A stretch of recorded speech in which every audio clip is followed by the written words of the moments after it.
Man, it's your boy.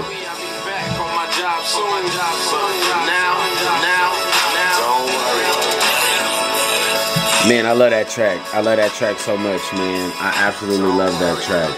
I'm gonna need you to be on repeat, and then I'm gonna turn the volume down just a little bit so we can dive into things. So that's Don't Worry, produced by Diamond League. And let's dive right into the song breakdown so that you guys can understand what I'm talking about there. So first and foremost, thank you to everybody who has reached out and requested this song breakdown. I hope that this gives you the information that you're looking for. If you have any additional questions, reach out to your boy. You know what I'm saying? That's why I do it. So first thing, what did I say? Let me turn it back up a little bit so I can get into it. That's the way it goes.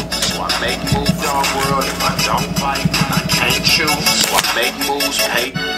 Cold days and long nights. It's the dog-eat-dog world. If I don't fight, then I can't choose. So I wrote this song back in college, man. So I was really in like a vulnerable space. I was really going through a lot, dealing with different relationships and different just like friendships, relationships, perspectives in life, and trying to figure out what I actually wanted and what it was going to take to get what I really wanted. That's what I was really dealing with at this time, was trying to figure out exactly how I could manifest the things that I have been meditating on. And so when I say cold days and long nights, that's what I feel like I'm experiencing. It's a dog-eat-dog world. If I don't bite, then I can't chew. It's like I'm realizing, man, I've got to be aggressive if I'm going to get anything. Like I'm a very kind-hearted person. I'm a very gentle soul by default, but like when you just gotta get it, like you gotta get it. Like I gotta bite or I can't chew. Like how do you eat without biting, right? So like if I don't bite, then I can't chew. So I make moves, pay dues. Every player knows that's the way it goes. You know what I'm saying? That's basic. I pray to Jesus. So at this time, I was really, again, going back to my college days, I was really in a like, I think at the beginning of a spiritual journey. I was really trying to figure some stuff out. And so at that time, I was saying I pray to Jesus, which is just the, I guess, Latin inflection on saying Jesus. I pray he makes Deuce hate proof, right? So I'm trying to deal with these different things that are going on in this time. I pray he makes Deuce hate proof. Yeah, they see me, but they got no idea what it takes for me to be me. It costs too much. I lost too much. Let me stop before I start to talk too much. So I felt like in college I was really starting to understand the power of expressing myself, the power of, you know, of sharing my message. But I was also feeling like, man, that blessing was a curse to me. Like, is the more that I shared, the more information people had to use against me. The more that I let people in, the more vulnerable that I became. I mean, the more vulnerable I became, right? The more access to my thoughts and emotions and triggers, more importantly, the more access to my triggers people had. And so I was dealing with that on a very large scale. So just in the song, I'm like, you know, make it just a quick little line, but that's really where my head state was, my mind state was so I make moves, pay dues, during that time. I pray to Jesus. I'm not even gonna spit a hook right here. Now I love this hook. I love this hook. Now, if y'all remember, I'm probably dating myself, but if y'all remember, Murphy Lee had a track called "No Hook on This Thing" or "No Hook on This Beat" or something like that. It was a song about how he didn't. It was a hook about how he didn't need no hook. He didn't need a chorus. Yeah, but he had a whole chorus about it, right? I always thought that was clever. I always liked that, so I wanted to do something like that. That's a little shout out to that. So I was also, when I write, sometimes I really write like just purely what I'm thinking, right? Like I'm not trying to. Sometimes I will write like sitting down trying to come up with a party hit, and then rhymes come from that. But I literally just write like where I currently am, and then sometimes I'll go out and go back and remove that like primer rhyme or that primer line, or yeah, that's what I'll do. But in this instance, it was like I'm not even gonna spit a hook right here. I wouldn't even know what to put right here. Don't worry, I'll be back on my job soon. But for now, I'll let the beat talk to him. Now, one of the most persistent and aggravating pieces of feedback that I get is about beats. I don't make beats, bro, but I wreck beats, right? So I understand and appreciate the desire for just bass quaking, thumping beats, right? There's a certain demographic that always wants like very trap-esque beats, right? Very aggressive vibrations. And that's honestly not what I'm on all the time. Like, I'm not always on some boom, boom, boom, thuggin', club type music. You know what I'm saying? So that's not the frequency that I'm putting out. And a lot of times I get feedback from people who are like, oh man, you should do this and you should do that. Or they'll say like, oh, I respect the message you giving, but like, if you respect the message I'm giving, then shut the... I'm digressing. But I feel like, I was like, okay, fine. I was really angry. Again, I get angry, I get upset. So I'm like, man, I'm gonna let the beat do the talking, right? If y'all don't want to hear from me, if you don't want my thoughts, if I'm giving you too much, then I'm gonna let the beat talk to you. You know what I'm saying? So trying to, again, present some of these frustrations in a way that are not just like screaming on the microphone, but really trying to take fan feedback and turn it into better music. So that's where that's coming from. I let the beat. And then my last name is Stabbit, so that's kind of a cool little wordplay with the inflections. Like that beat, I let that beat talk to him. Don't worry. Once again, the lesson born from introspection begins to set in. I let it. Oh, now we're getting lyrical. I don't want trophies. Once again the lesson learned. Once again, the lesson born from introspection begins to set in. I let it, so now I get it. I was just getting into meditation at this time. Shout out to you know who you are.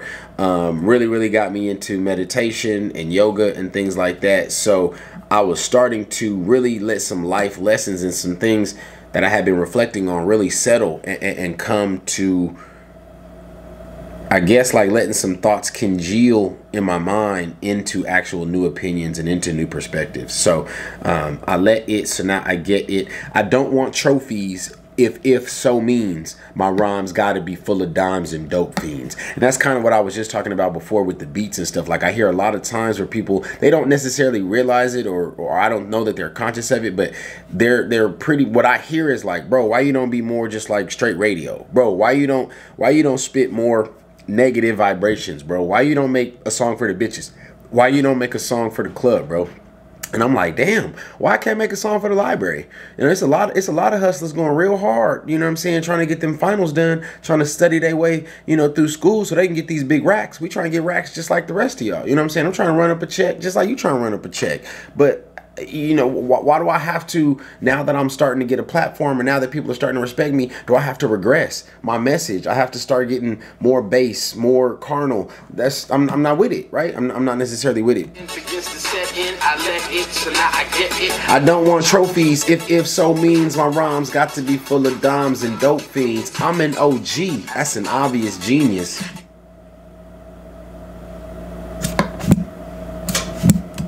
Like a lot of seniors, cause if not you would have seen this. You're blind like a lot of seniors, cause if not you would have seen this. I mean, I know blind. I can't even see y'all, man. If y'all tried to look through my glasses, boy, you probably go insane, man. I'm telling you, you blind like a lot of seniors if you can't see this. Nah, I like this part. You told me I couldn't hang, but I just hung you.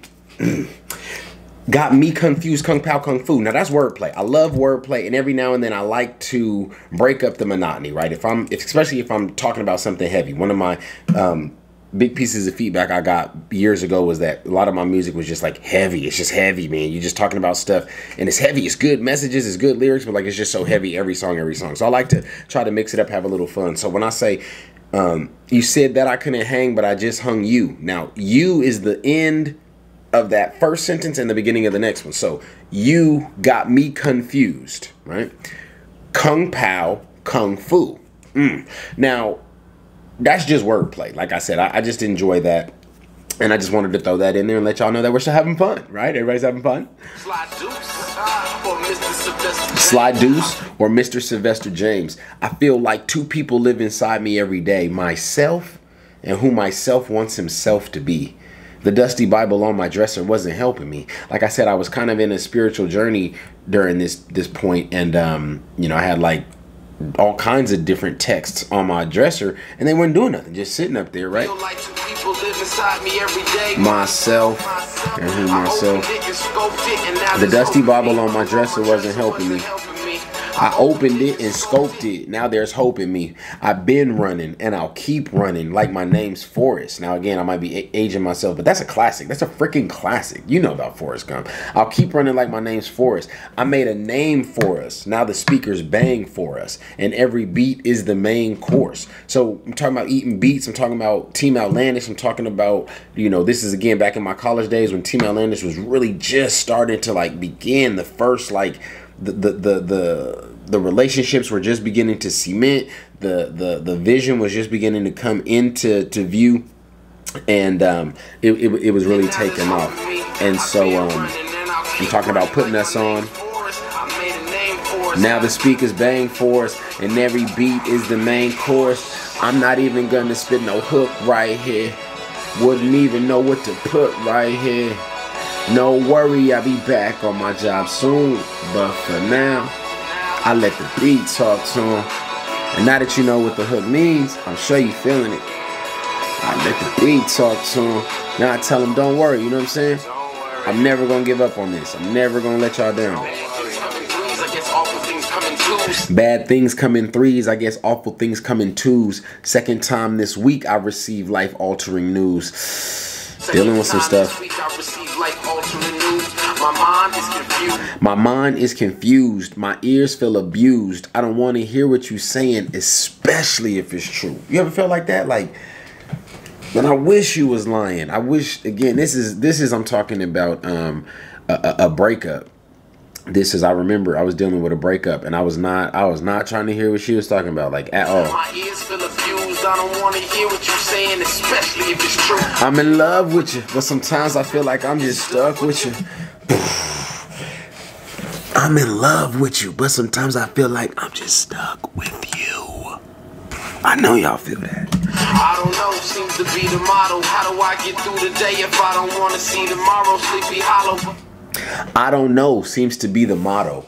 How do I get through today if I don't want to see tomorrow? So that's when, if you've been in a relationship, I'm sure you've dealt with this. Y'all really get into like some discussions or some what's approaching what some may call an argument, and you start asking somebody like, why are you doing this? Why are you acting that way? Or where is this coming from? Right? And all they have to say is, I don't know.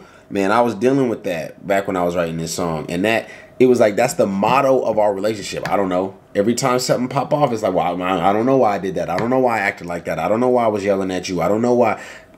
I don't know seems to be the motto. How do I get through today when I don't want to see tomorrow? You know what I'm saying? On the deep down, like, I really don't want to keep doing this with you. I really don't want to see where this goes. How do I even get through today when I don't want to see tomorrow? And it's more than just in that relationship. Sometimes that's a bigger worldview, but it comes out in your conversations with individual people, right?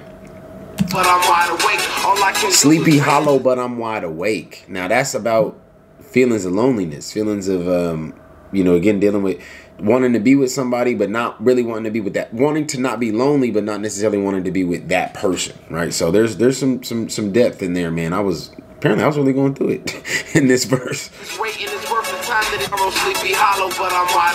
All I can do. Now I'm talking about life and goals. Sleepy Hollow, but I'm wide awake.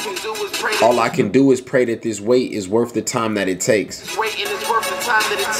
It seems like I gotta go all in prior to finding out what I'm going to win. It's like, I remember asking my parents, like, what is all this for? I mean, school was hard. It was hard. People be talking about, you know, being locked down and stuff. And I'm not trying to say that college and jail are the same, but I mean, you are definitely in another place. You're in an institution. There's definitely rules you have to follow. There's definitely like cliques and groups and organizations, you know, gangs that already operate. I mean, they're called clubs in college, but they're very, very real, bro. They're very real. You know, you better get down and lay down. You know what I'm saying? And so, I remember, you know, I'm blessed to be, you know, among my siblings are you know, have college degrees, right? My parents do not, and that's a blessing. They put us in those positions. But I remember dealing with some of those frustrations of like I am now reaching a point when I'm beyond some of the scope of what my parents can give me advice on, or tangible first level advice, right? They can give me observatory advice, but in terms of actually having lived it, I'm now starting to deal with some scenarios that I'm not able to, like, my dad is not able to say to me, oh, well, this is how it went when I did that. Or my mom's not able to say, from my experience, X, Y, and Z. And so that was tough. I mean, it's really adulthood is what was happening. I was starting to have to come up with my own decisions, my own perspectives, my own choices, and that's what was going on. So I'm talking about that. But it seems like I gotta go all in prior to finding out what I'm going to win. It's like I had to like fully commit to just like this new life before I even knew what it was going to turn into, before I knew that it was going to become this, before I even knew I was going to have a backstory video series or a creative process video series, or that you be following me right now on YouTube, or that you be sharing this video or subscribing to my channel or liking this or sharing this video with a friend. You know, before I even knew any of that stuff, I had to go all in prior to finding out what I was going to win. My parents don't know where I get it from. My brain is an orphan. You know, when your parents are like, I just don't know where you get this from. And you're like, well, I mean, if you don't know and my other parent doesn't know, then I guess my brain is just an orphan. It just sprung up, right? Where I get it from, my brain is an orphan, swimming in memories like I got flippers and or fins, trying to transform and incite your endorphins. So just like I've been talking, I'm obviously swimming in memories, going back and forth with nostalgia, trying to transform and incite your endorphins. It's like I'm trying to get you to think. I'm trying to activate your mind. I'm trying to really stimulate your mental with my message, with my music, with my energy. I got flippers and endorphins, trying to transform and incite your endorphins. I'm in your head, man. You a hater or a fan? I'm in your head. You a hater or a fan? It's like, are you a hater or are you a fan? I mean, no matter what, you're interacting with me. My energy, you are interacting with my energy. Now you make the decision. Are you a hater or are you a fan? You say stand and fight. I say peace and walk. Now listen. You say stand and fight.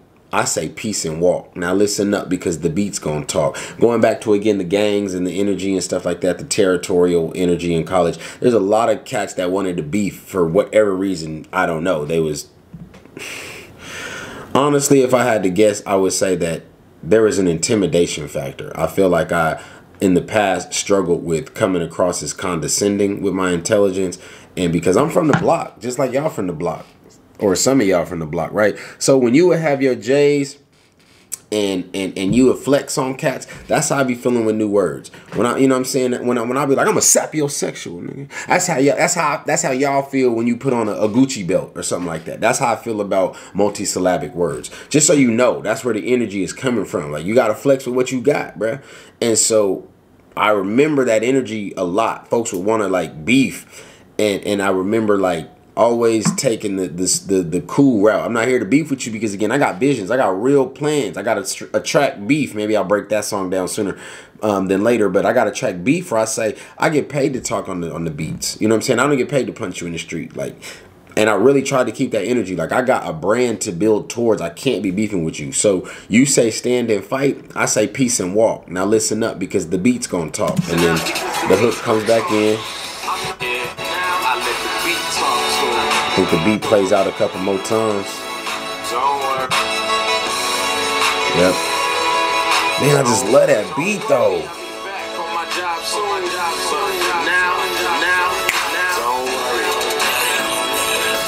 Diamond League. Now that's the tag from the producer, Diamond League. Shout out Jose Robles, my boy out there in Grand Junction, man. He was the I mean, he was the premier producer out there, man. You wasn't really doing it if Diamond League hadn't blessed your track. And so that was a huge opportunity to be able to work with him. A lot of the other influential rising stars from out there have and still continue to work with him. So much big shout out to him. Shout out to everybody in Grand Junction doing their thing. That is pretty much it. That's the backstory behind the song Don't Worry. I really appreciate y'all tuning in for again this episode of The Creative Process. I'm sorry I keep mixing and matching. I am going to be shooting the backstory here shortly. I'll post that one. That topic is going to be greatest fear, my greatest fear. So Once again, I will put the lyrics in full down in the comment section on the YouTube video, so make sure that you all are following the YouTube channel. It is Sly the Deuce. Again, I am streaming this on Facebook and on Instagram Live, but the lyrics themselves are going to go on the YouTube video, on the official Creative Process song breakdown video. So much love. Make sure you like, share, subscribe, follow, tag, do whatever you do that makes you feel like you are showing me love, and I appreciate it. Y'all be safe.